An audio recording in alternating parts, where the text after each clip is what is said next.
চাপিয়ে দিচ্ছে আর বাকিদেরকে দেয় না, এরকম হয় নাই। তাই আমরা একটা মানবিক রাষ্ট্র ব্যবস্থার কথা বলতেছি, ঠিক কিনা বলেন তো? আমি যদি মাজারে যাই, আমার মাজার কি ভাঙার কারো অধিকার আছে?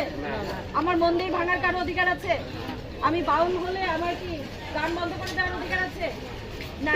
তাহলে আমরা এমন একটা রাষ্ট্র ব্যবস্থার কথা বলছি যেখানে মানুষ হিসেবেই আমার প্রথম পরিচয় হবে। তাই আমাদের স্লোগান আছে, সব মানুষ ভাই ভাই, মানবতার দুনিয়া চাই। আপনারা আমাদের সাথে বলতে পারেন, সব মানুষ ভাই ভাই, মানবতার দুনিয়া চাই। মানবতার দুনিয়া চাই, সব মানুষ ভাই ভাই। ধন্যবাদ।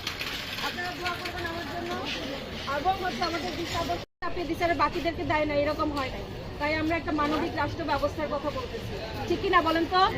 আমি যদি মাজারে যাই, আমার মাজার কি ভাঙার কারো অধিকার আছে? আমার মন্দির ভাঙার কারো অধিকার আছে? আমি বাউল হলে আমার কি গান বন্ধ করে দেওয়ার অধিকার আছে? না। তাহলে আমরা এমন একটা রাষ্ট্র ব্যবস্থার কথা বলছি যেখানে মানুষ হিসেবেই আমার প্রথম পরিচয় হবে। তাই আমাদের স্লোগান আছে, সব মানুষ ভাই ভাই, মানবতার দুনিয়া চাই। আপনারা আমাদের সাথে বলতে পারেন, সব মানুষ ভাই ভাই, মানবতার দুনিয়া চাই। মানবতার দুনিয়া চাই, সব মানুষ ভাই ভাই। ধন্যবাদ। আপনারা দোয়া করবেন আমার জন্য। এবং আমাদের বিশ্বাস